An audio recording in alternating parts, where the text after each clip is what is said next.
क्या कभी ऐसा लगता है कि जिंदगी बस वो मंडे टू फ्राइडे के चक्कर में ही फंसी हुई है? रोज वही 9 से 5, वही आना जाना, वही रूटीन। आम, क्या कोई और तरीका हो सकता है, मतलब ज्यादा आजादी वाला? आज हमारे पास टिमोथी फेरिस की एक बहुत ही फेमस किताब है, द 4 आवर वर्क वीक। उसका एक रिव्यू है। ये विश्लेषण इस बात को देखता है कि कैसे कम काम करके अपनी मर्जी की जगह से रहकर, और जिसे लेखक न्यू रिच कहता है, वैसा जीवन जिया जा सकता है। तो आज हम इसी रिव्यू की थोड़ी गहराई में उतरेंगे, इसके जो सबसे ज़रूरी आइडियाज़ हैं उनको निकालेंगे और ये समझने की कोशिश करेंगे कि क्या ये वाकई ज़िंदगी को देखने का एक नया तरीका है या बस एक अच्छा लगने वाला सपना। चलिए शुरू करते हैं। बिल्कुल। और ये रिव्यू सीधे उन लोगों से बात करता है जो पारंपरिक नौकरी के जो बंधन है उनसे बाहर निकलने की सोच रहे हैं। इस विश्लेषण का जो मेन पॉइंट है ना, वो सिर्फ ज्यादा पैसा कमाना नहीं है। अच्छा, हाँ, बल्कि अपनी जिंदगी को अपनी शर्तों पर अपने हिसाब से डिजाइन करना है। मेन लक्ष्य है समय और लोकेशन की आजादी, वो हासिल करना। इस विश्लेषण में न्यू रिच शब्द का इस्तेमाल हुआ है। ये क्या है? मतलब ये पारंपरिक अमीरों से अलग कैसे हैं? क्या खास है इसमें? हाँ हाँ, ये न्यू रिच का कॉन्सेप्ट काफी दिलचस्प है।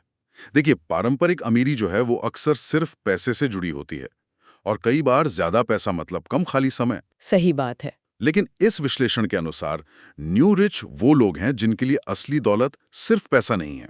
उनके लिए असली दौलत है समय और कहीं से भी काम करने की आजादी, फ्लेक्सिबिलिटी। उनका फोकस एक ऐसी लाइफस्टाइल बनाने पर है जहां वो अपने समय और अपनी जगह पर मतलब पूरा कंट्रोल रख सके।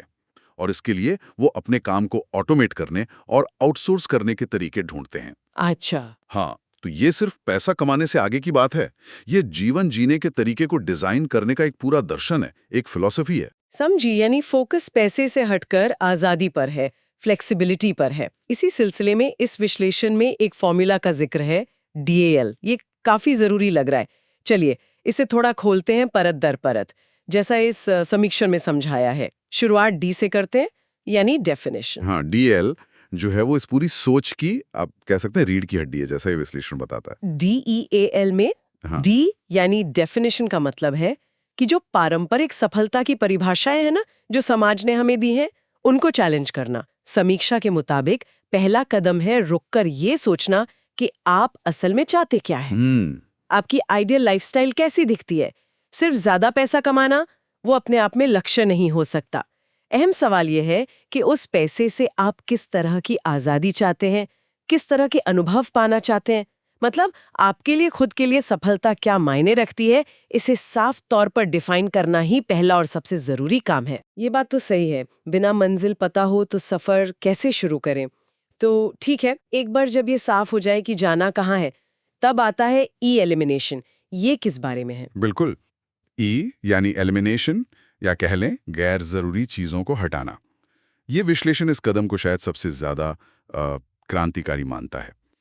इसका सार है उन सभी कामों, आदतों और यहां तक कि इंफॉर्मेशन को पहचानना और हटाना जो आपके लक्ष्य में कोई योगदान नहीं करती या आपका कीमती समय बर्बाद करती हैं। अच्छा। यहीं पर वो मशहूर 80-20 नियम यानी परेटो प्रिंसिपल का जिक्र आता है। हाँ हाँ, सुना है इसके बारे में। आइडिया ये है कि हमारे लगभग 80% नतीजे हमारे केवल 20% एफर्ट से आते हैं।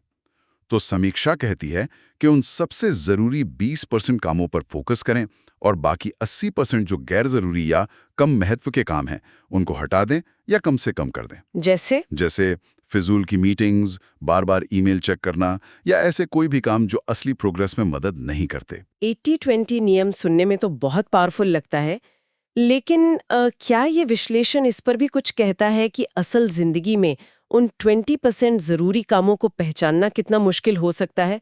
मतलब कई बार तो सब कुछ ही जरूरी लगने लगता है ना? हाँ, ये बहुत वाजिब सवाल है। समीक्षा सीधे तौर पर इस चैलेंज की गहराई में शायद ना जाती हो, पर इसका इशारा यही है कि ये एक लगातार चलने वाली प्रक्रिया है। आपको कंटिन्यूसली एनालाइज करना होगा कि कौन से काम वाकई नतीजे दे रहे हैं। ये एक स्किल है जिसे डेवलप करना पड़ता है। एलिमिनेशन का मतलब सिर्फ काम हटाना नहीं है, बल्कि अपनी प्रायोरिटीज को लगातार साफ करते रहना भी है। इसमें समय लगता है और थोड़े एक्सपेरिमेंटेशन की जरूरत होती है। समझ गई। तो पहले परिभाषा, फिर गैर जरूरी चीजों को हटाना, इसके बाद आता है ऑटोमेशन, इसका क्या मतलब है इस कॉन्टेक्स्ट में? यानी ऑटोमेशन या स्वचालन।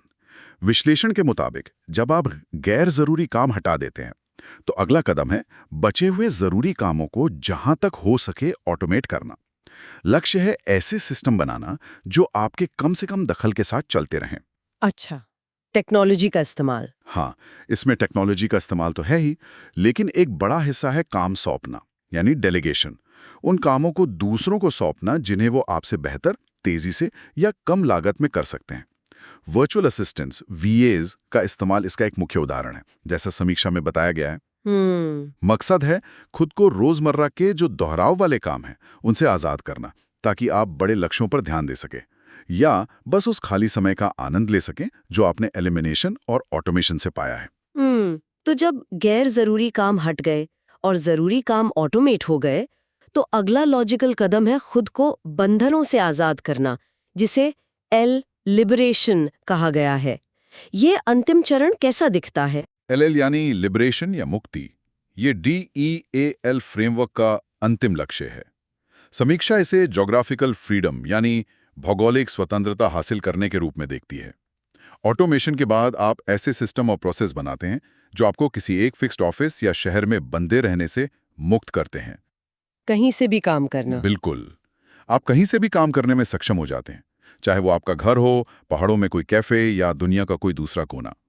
यहाँ विचार ये है कि आपकी कमाई और आपका जीवन किसी एक फिजिकल लोकेशन पर निर्भर ना रहे।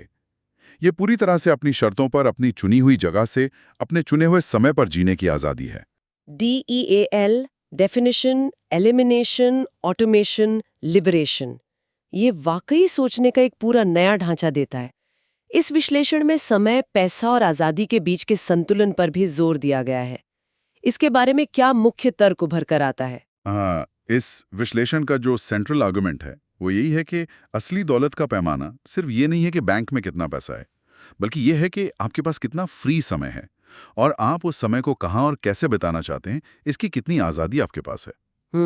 पारंपरिक सोच है कि ज्यादा कमाने के लिए ज्यादा घंटे काम करना पड़ता है।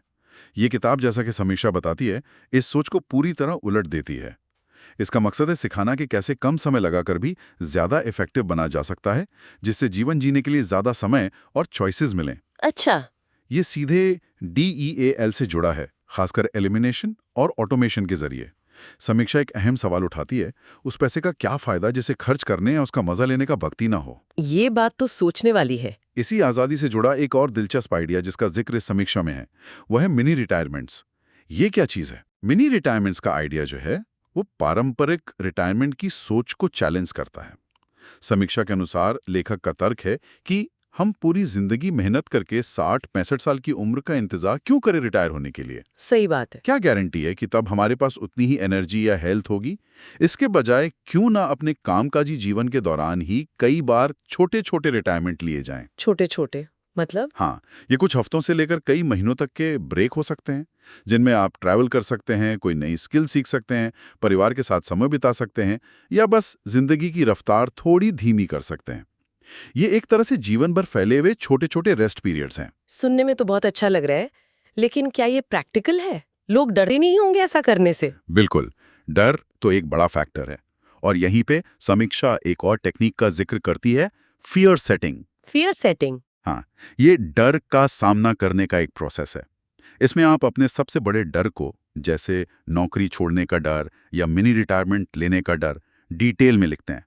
आप सोचते हैं कि सबसे बुरा क्या हो सकता है, उसे रोकने के लिए आप क्या कर सकते हैं, और अगर वो सबसे बुरी सिचुएशन आ भी गई तो आप उसे कैसे संभालेंगे या ठीक करेंगे।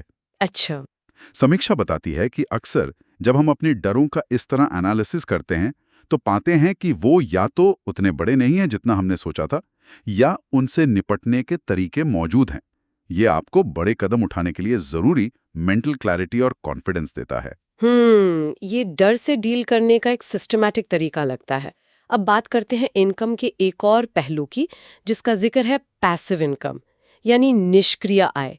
समीक्षा के मुताबिक इसके लिए किस तरह के रास्ते सुझाए गए हैं? पैसिव इनकम इस पूरी लाइफस्टाइल डिजाइन का एक बहुत जरूरी हिस्सा है।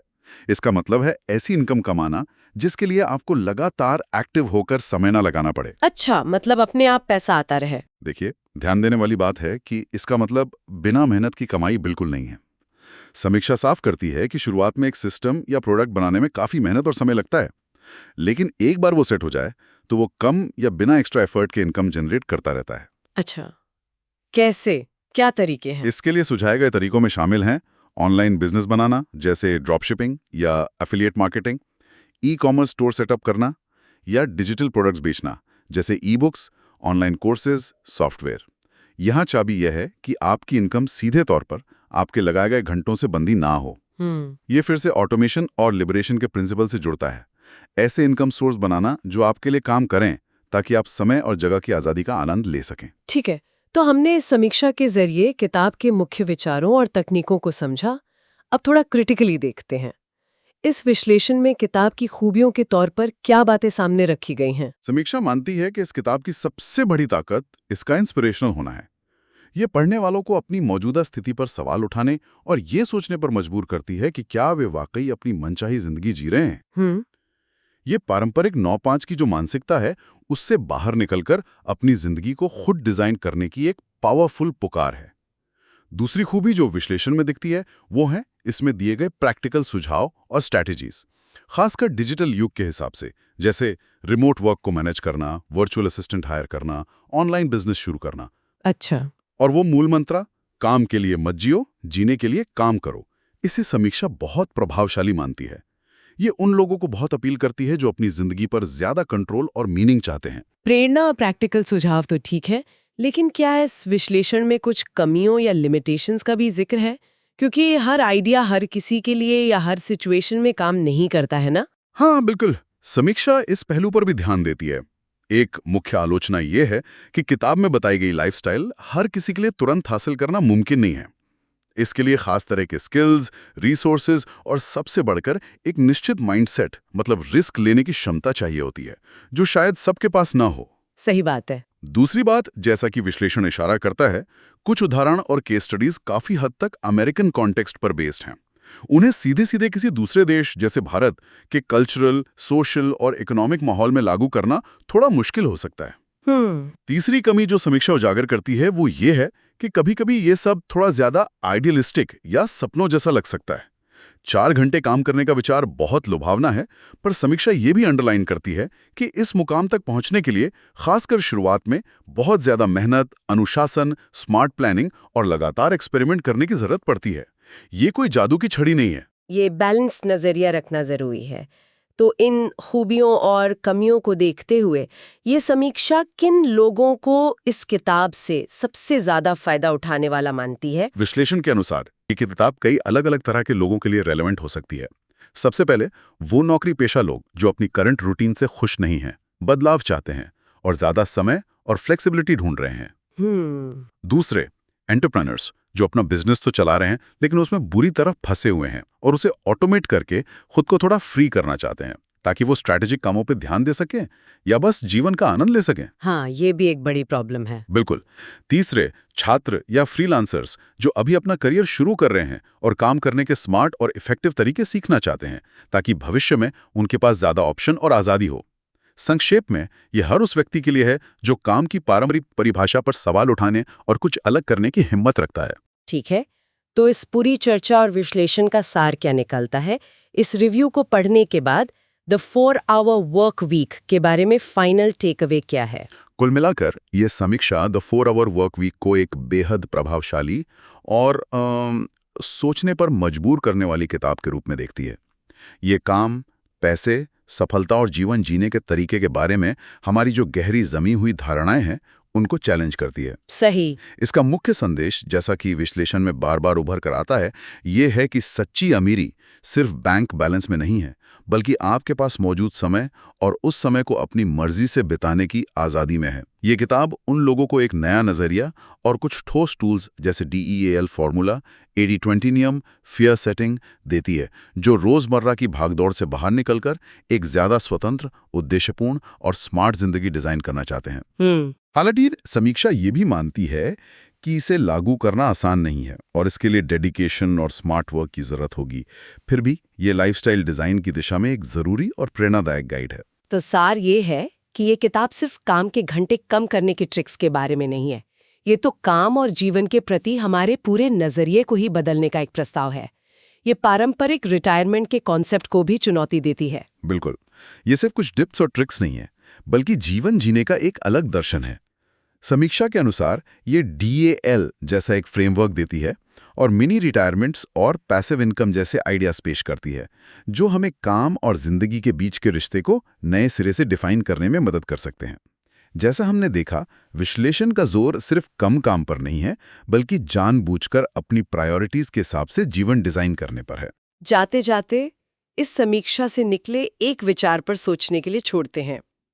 इसमें 80-20 नियम पर काफी जोर दिया गया था, खासकर वो एलिमिनेशन वाले हिस्से में। तो क्यों ना आज ही ये सोचा जाए कि हमारी दिनचर्या में वो कौन सा 1 या 2 अनुत्पादक काम है जिसे हम हटा सकते हैं। भले ही हम पूरी 4 घंटे वाली लाइफस्टाइल ना अपना पाए, शायद सिर्फ एक गैर जरूरी चीज को हटाने से भी थोड़ी सी मेंटल पीस और थोड़ा सा खाली समय वापस मिल सकता है। क्या ये छोटा सा कदम भी एक बड़ी आजादी की शुरुआत हो सकता है? इस सवाल के साथ आपको छोड़ते हैं।